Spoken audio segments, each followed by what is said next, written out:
بسم اللہ الرحمن الرحیم، السلام علیکم۔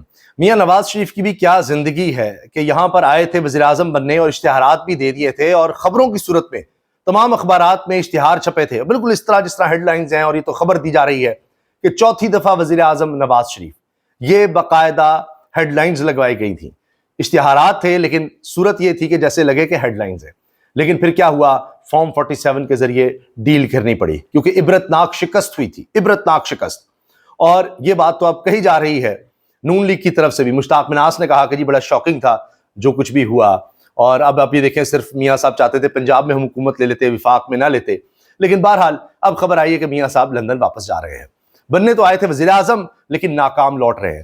ناکامیاں بہت ہیں اور تاریخ میں بھی لکھی جائیں گی، ابھی تو تاریخ بڑی جلدی لکھی جانے لگی ہے سوشل اور ڈیجیٹل میڈیا کی وجہ سے، کیونکہ جس طرح میاں نواز شریف کی سیاست کا آغاز ہوا تھا جنرل ضیاء سے، اور بالکل اس طرح سے ان کی سیاست کا آج اختتام بھی ہو رہا ہے۔ ان کی سیاسی اننگز کا یہ آخری کہا جا سکتا ہے دور تھا جس میں ان کو بری طرح سے ناکامی ہوئی، عوامی پذیرائی بالکل صفر ہو گئی، اور اب تو یہ حال ہے کہ شاید کونسل کا الیکشن بھی میاں صاحب نہیں جیت سکتے۔ یہ حال ہو گیا ہے ایک سابق وزیر اعظم کا، جو ایسے تھا جیسے بلا مقابلہ جیتنے کی پوزیشن میں ہوا کرتے تھے، اور ان کا توتی بولتا تھا ایک وقت میں پنجاب میں خاص طور پر اور لاہور میں، لیکن آج ان کا پورا حلقہ ان کے ہاتھ سے نکل چکا ہے۔ فری اینڈ فیئر الیکشنز کرانے کے قابل ہی نہیں رہے۔ اگر فری اینڈ فیئر الیکشنز ہوں تو یہ قاف لیگ جیسی اب جماعت رہ گئی ہے۔ یہ ان کے حامی بھی بات کرتے ہیں۔ اظہر جاوید صاحب مسلم لیگ نون کے بڑے قریب، برطانیہ میں صحافی ہیں، اور یہ تو جب پاکستان آئے تو ان کے شاید مہمان بھی تھے شریف خاندان کے۔ وہ کہہ رہے ہیں مسلم لیگ نون کے صدر میاں نواز شریف اور وزیر اعظم شہباز شریف 11 اپریل کو لندن پہنچ رہے ہیں۔ نواز شریف 2 ہفتے لندن میں قیام کریں گے، وزیر اعظم 14 اپریل کو پاکستان واپس روانہ ہو جائیں گے۔ اب میاں نواز شریف صاحب کا وہاں رکنا، وہاں قیام، یہ چیزیں چلتی رہتی ہیں۔ اب دیکھتے ہیں کتنا لمبا ان کا قیام ہوتا ہے۔ تو اب ان کا یہاں اقتدار میں ہوتے ہوئے بھی لگتا ہے کہ دل نہیں لگتا، کیونکہ پتہ ان کو چل رہا ہوتا ہے نا، وہ عوام میں جا سکتے ہیں، اعلانات بڑے ہوتے ہیں کہ جی اب فضل الرحمان صاحب سے ملاقات کریں گے۔ یہ خبریں چل چکی ہیں، خبریں چلوائی جاتی ہیں شوقیہ، جی وہ سندھ بھی جائیں گے، وہ بلوچستان بھی جائیں گے، وہ خیبر پختونخوا بھی جائیں گے، اور نون لیگ کو شاید کو متحرک کریں، جی کوئی تنظیم سازی کریں، کچھ یہ کریں وہ کریں۔ کچھ نہیں ہو پا رہا کیونکہ پتہ ہے جہاں جائیں گے وہاں رسوائی کے علاوہ کچھ نہیں ہے۔ بیٹھے بیٹھے یہ جی شہباز شریف آ گئے، انہوں نے ملاقات کر لی، ہاں جی بلوچستان کا مسئلہ ہر صورت حل کیا جائے، وہاں پر امن و امان ہونا چاہیے، بس اس طرح کی سٹیٹمنٹس دلوا دی جاتی ہیں، جس طرح ہوتا ہے نا کہ کوئی پرانی چیز اینٹیک ہوتی ہے گھر میں پڑی ہوئی صرف دکھانے کے لیے، اس کا کوئی یوز نہیں ہوتا، بس صاف صوف کر کے کسی کو دکھا دیا کہ جی ہاں جی ہمارے پاس یہ جی اینٹیک ہے۔ یہ میاں نواز شریف ہمارے پاس آئے ہیں، یہ چوتھی دفعہ وزیر اعظم بننے آئے تھے، ان کا وہ حال ہو گیا ہے۔ سڑکوں پر کیا ہے؟ سڑکوں پر راج ہے قیدی نمبر 804 کا۔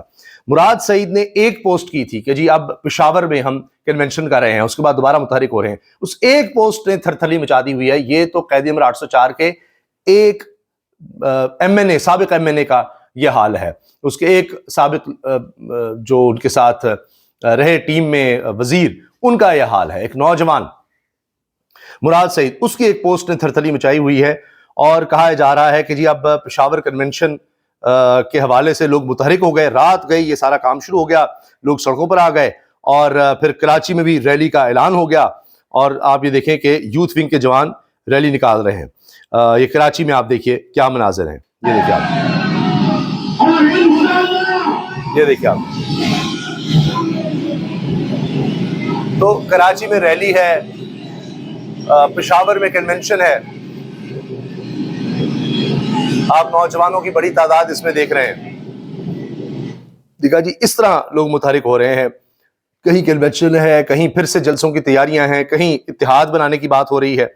اب شیخ وقاص اکرم نے کہا ہے جے یو آئی سے اتحاد پر مولانا فضل الرحمان سے مشاورت مکمل ہو گئی ہے، تو جو بھی ان مولانا کے تحفظات تھے لگتا ہے کہ وہ بھی دور کیے جا رہے ہیں، یا کوئی مڈل گراؤنڈ جو ہے وہ اچیو کر لی گئی ہے۔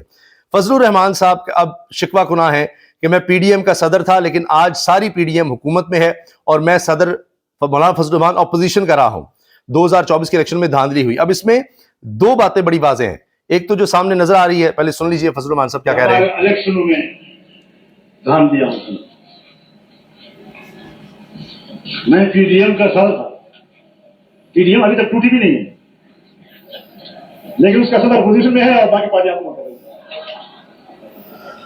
میں پی ڈی ایم کا صدر تھا، پی ڈی ایم ابھی ٹوٹی بھی نہیں ہے، اور صدر اس کا اپوزیشن میں ہے، باقی ساری پارٹیاں حکومت کر رہی ہیں۔ یعنی ہمیں کسی نے پوچھا تک نہیں، ایک تو یہ شکوہ، دوسرا یہ کہ یہ کس طرح کا اقتدار ہے، کیا ہے کہ یہ سارا جھوٹا اور جعلی اقتدار ہے، یہ بھی اس میں بات واضح کر رہے ہیں وہ. وجہ یہ ہے کہ دھاندلی ہے. اگر جو دھاندلی ہوئی ہے جی، یہ بات وہ کر رہے ہیں. اچھا، اس کے علاوہ جی کراچی پریس کلب کے باہر احتجاج کا بھی کہا جا رہا ہے، اور عمران خان نے چونکہ کہا ہے دریائے سندھ میں نہریں قبول نہیں، اس لیے بھرپور مظاہرہ کیا جائے گا. سیکرٹری اطلاعات تحریک انصاف سندھ عالمگیر خان، ابھی حال ہی میں تحریک انصاف میں کچھ لوگ نوجوان شامل بھی ہوئے ہیں. اچھا جی، یہ بھی بڑی دلچسپ پوسٹ ہے، اس پر لوگ کمنٹ کر رہے ہیں، اور صحافی ثاقب بشری صاحب نے تو کمال اس پر پورا ایک تاریخی حوالہ لکھ دیا ہے. مہر بانو قریشی صاحبہ شاہ محمود قریشی کی بیٹی ہیں، وہ کہتی ہیں 600 days in solitary confinement and counting. 600 دن ہو گئے ہیں شاہ محمود قریشی کو بھی. عمران خان کو تو 600 دن ہو چکے کچھ دن پہلے ہی، اب شاہ محمود قریشی کو بھی 600 دن ہو گئے ہیں قید تنہائی میں for crimes not committed under evidence not submitted. اس جرم میں کہ جو انہوں نے کیا بھی نہیں، اور وہ ثبوت جو کبھی سبمٹ بھی نہیں کیے گئے، کوئی شہادت نہیں، کچھ نہیں، ان کو بس بے گناہ قید دی گئی ہے. ثاقب بشیر صحافی ہیں، بہت زبردست لکھتے ہیں. اہم 9 مئی کا واقعہ ہو چکا تھا، پی ٹی آئی قیادت پارٹی لا تعلق کی پریس کانفرنس کر کے جان چھڑا رہی تھی، یعنی سب پریس کانفرنس کر رہے تھے، جان چھڑوا رہے تھے، وہ کیا کہتے ہیں، صاف پاک ہو رہے تھے، اور جناب اپنی زندگی جی رہے تھے. اس کے بعد بس ایک پریس کانفرنس نہیں، میرا کوئی تعلق نہیں، بڑا غلط ہوا، یہ ہوا، اور جاؤ جناب سارے گناہ دھل گئے. یہ کام ہو رہا تھا. 5 اگست 2023 عمران خان گرفتار ہوئے تو شاہ محمود قریشی پارٹی معاملات کو آگے بڑھا رہے تھے. اسلام آباد میں پی ٹی آئی کے کچھ لیڈرز کی سفارتکاروں سے ملاقات کی خبریں گرم تھیں. پھر 19 اگست 2023 کو اسلام آباد کے نیشنل پریس کلب میں پریس کانفرنس کرتے ہوئے شاہ محمود قریشی نے اس ملاقات کی تصدیق کرتے ہوئے کہا کہ انہوں نے ملکی سیاسی صورتحال پر پارٹی موقف غیر ملکی سفیروں کے سامنے رکھا ہے. اس ملاقات کی تصدیق ہونا بڑی خبر تھی کہ ہاں میں جا کر ملا ہوں، سفارتکاروں سے ملا ہوں، کیونکہ وزیر خارجہ تھے، اور ہم نے ملکی صورتحال، ظاہر ہے عمران خان گرفتار ہو چکے تھے، بتایا یہاں کیا ہو رہا ہے، انسانی حقوق کی پامالی ہو رہی ہے، سب کچھ کیا. پھر وہی ہوا جس کی توقع تھی، وہ پریس کلب سے نکلے، گھر پہنچے، گرفتار کر لیا گیا کہ کیا تمہاری جرت، تم جا کر اس طرح سفیروں سے ملو اور یہ کام کرو. تو اس پر ان کو پھر سزا مل رہی تھی. ان کو بہت اپرچونٹیز تھیں کہ وہ بھی پریس کانفرنس کرتے اور فارغ ہو جاتے، مزے کرتے.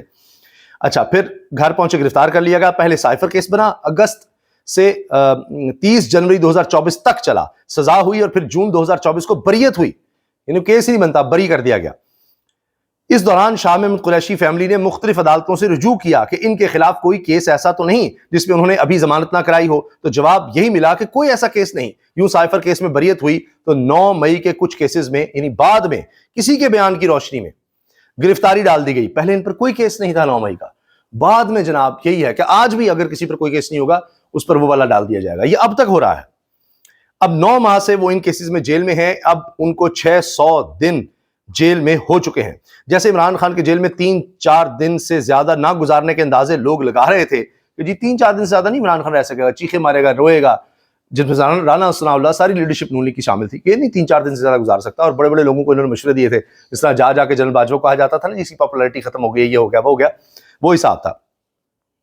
تو وہ اندازہ بھی غلط ہوا. پھر وہ 20 ماہ جیل گزار چکے، سب اندازے غلط ثابت کیے عمران خان نے. اسی طرح شاہ محمود قریشی کے حوالے سے لوگ اندازے لگاتے رہے وہ مشکل وقت میں عمران خان کو چھوڑ جائیں گے، لیکن سارے اندازے انہوں نے غلط ثابت کیے اور 600 دن سے جیل میں ہیں. وہ چاہتے تو پریس کانفرنس کر کے باہر آ جاتے، اسد عمر وغیرہ کی طرح سکون کرتے، لیکن انہوں نے جیل میں رہنے کو ترجیح دی، پارٹی کے ساتھ کھڑے رہے. یقیناً یہ کسی بھی سیاسی لیڈر کا بڑا کریڈٹ ہوتا ہے، وہ شاہ صاحب کا بنتا ہے، نہیں ماننا پڑے گا جی.